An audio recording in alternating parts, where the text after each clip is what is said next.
Hello everybody, and welcome back to another video. In today's video, I would like to focus on the state of Georgia and talk a little bit about why I think this state is probably the most likely of the swing states to flip in 2028. Now, there are obviously a couple of states you could argue for this. I think that you could even make a decent argument for North Carolina. Obviously, that might seem a little hard to do because North Carolina hasn't gone blue since 2008, whereas Georgia went blue in 2020. But there's a case to be made for a couple of other states, and I think North Carolina would probably be the runner-up, although Wisconsin is also up there. So those are my three states that I think are really, you could make a coherent case to be most likely to flip in 2028. But to me, the one that is still the best, and by a decent amount, is Georgia. Now, Georgia is a state that we talk a lot about on this channel, and for good reason. It's a swing state, and it's always competitive, and it really does consistently find ways to get itself to the center of the political universe, whether that be with runoff Senate elections or with obviously really important presidential elections. So, and even in 2026, we're gonna have another competitive Senate race there, and maybe even a competitive gubernatorial race, depending on how the Democratic Party down there plays their cards. So we've got a lot to look forward to here.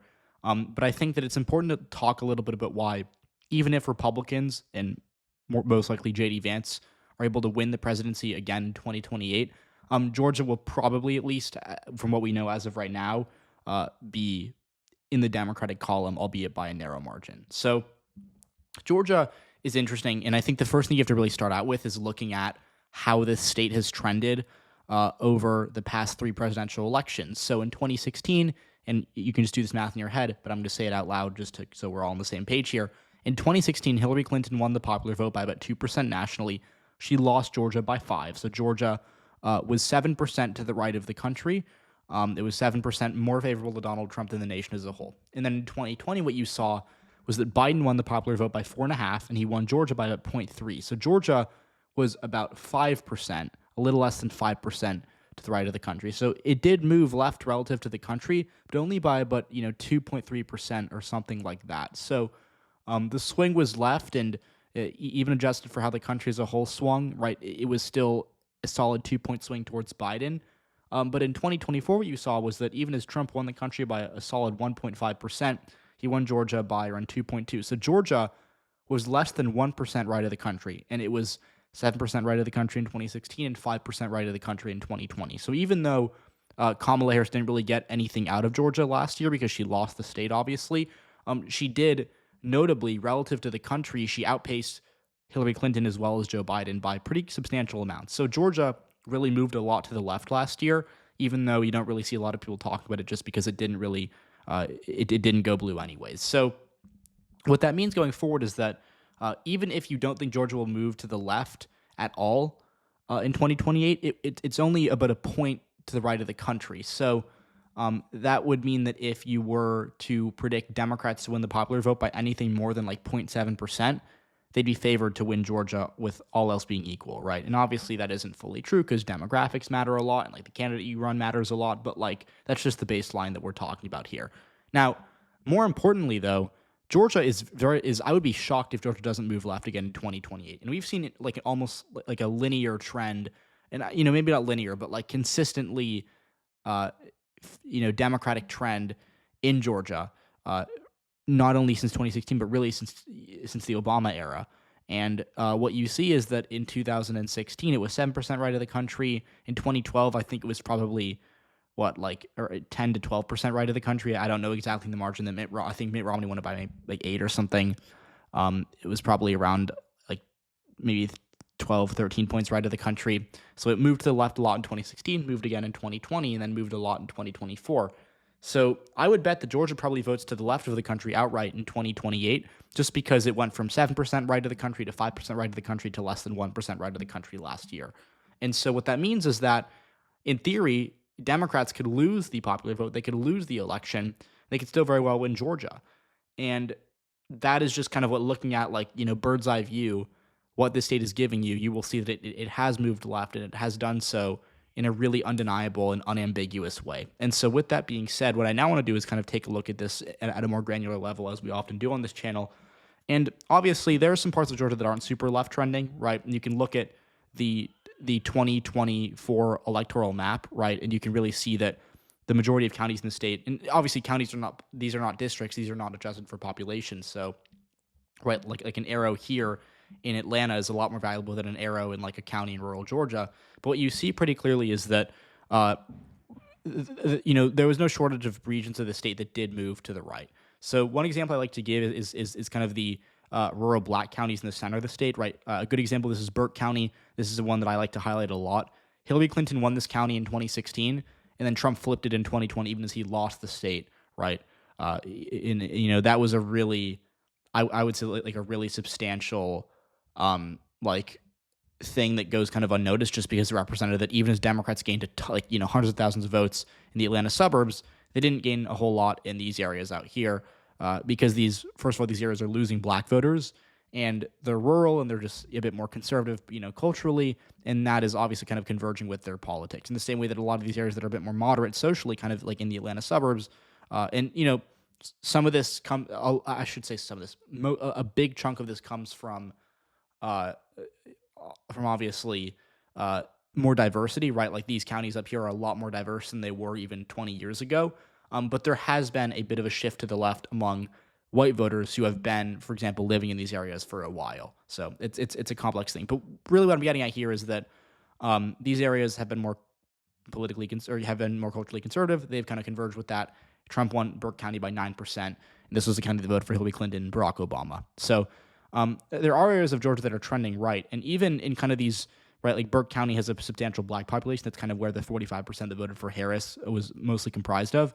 There are other areas of Georgia that are, pretty white, that have trended to the Republicans, although by a bit less, as you can see, kind of like Burke County, if we can find it. Let's see. Burke County was, like 8% redder in 2024 than 2020. Like these areas out here trended red by a bit less. And then the other area that's interesting, that's kind of was stagnant in 2024 for the most part, was the northern corner of the state, kind of outside of Chattanooga, Tennessee, Marjorie Taylor Greene district, right? This area is growing in population a little bit. It's still very rural and it's still very white. But what you do see is that it didn't really move all that much in 2024. Kamala Harris did better in a couple of counties, like Gilmer County. She did worse in a couple of counties, right? Like, Whitfield, which I think is where Dalton, Georgia is. So, obviously that's more kind of stagnant. But like the point that I'm making here is that even though we talk about Atlanta, rightfully, because it's where most of the population is, it's like where over half the state lives, just right, which is important for elections. There are areas of Georgia you can talk about that are right trending. And so now what I want to do is focus on Atlanta. And I think this is the really right, and this should go out without saying, but like this is the driver here.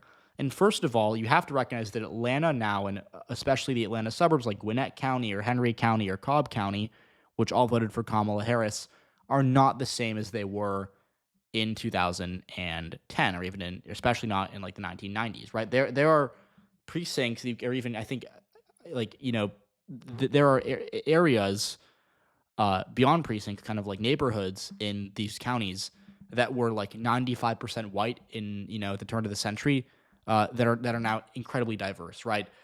There's been a substantial increase in Asian population as well as Hispanic population, and there's also been a lot of black voters moving into these areas, and black voters, obviously in Georgia, are the beating heart of that state's Democratic Party. So what you get is that the population is different from what it was 20 or 30 years ago in a very substantial way, and that has panned out pretty well for Democrats. But also another thing that's worth noting is that even white voters have moved to the left. And we see this kind of reflected nationally, where in exit polls, if you compare, say, Kamala Harris to Barack Obama from 2012, Obama did better with most voters than Harris did last year. One of the major exceptions to that was with white voters who held college degrees, who, as we talk about, I feel like every video on this channel, moved towards Democrats and have done so in the Trump era, kind of like universally. That's why Kamala Harris did a lot better than Obama in some of these kind of suburban counties across the country. Trump was a lot weaker for those areas than Mitt Romney had been in 2012. And then like a barometer for kind of like the white support for Democrats in Georgia, and really like in the suburbs especially, is would be Cherokee County or Forsyth County, which are these two lighter red counties up here. Now, Kamala Harris did actually a bit better than Biden here, although not by too much. She did like less than 1% better in Cherokee and similarly in Forsyth. But I would say that in this national environment, that's certainly something worth noting. It isn't like the country as a whole swung 6% to the right. These counties got like 6% bluer. relative to the country. But like overall, right, like obviously these counties are a bit more diverse than they were 15, 20 years ago. They're still pretty white. I think they're over 80% white, and they're more college educated than the state as a whole. So Kamala Harris didn't win these counties, and Democrats are still a long way off from even like cracking 40% of the vote in, say, Forsyth. But it does kind of give you like a good example of, okay, Mitt Romney got 80% of the vote here in 2012, right? Obama lost these counties by like 63 points, and Kamala Harris lost it by around half of that, a little more. And so overall, when you look at these areas, what you can see is that not only have like Republicans just totally lost control of these counties outside of Atlanta, not to mention the fact that they're doing worse actively in downtown Atlanta, right? Like in Fulton and DeKalb counties, which are huge population centers, right? That's another conversation we're about to have. But like they've done that. They've kind of been, really like Cobb County and Gwinnett voted for Mitt Romney. These counties are now deep blue. But they've also lost their ability to run up the margin to the same extent in Cherokee or in Forsyth. And these are just more populated areas than, Burke County, where Trump has done better percentage-wise, but it translates to like, you're getting a couple hundred more votes than Mitt Romney, whereas you're losing 10,000 compared to Mitt Romney in, say, Gwinnett or in Forsyth. And so that's why this happened in 2016, happened again in 2020, happened again in 2024, even as Trump won back Georgia. So overall, what you can really see here is that for the most part, where the population is, big picture has been trending blue. Now, in 2020, notably, DeKalb County and Fulton County moved a little bit towards Donald Trump, right? These shifts are worth noting. He did 2% better in DeKalb, but a lot of that came from slightly lower black turnout.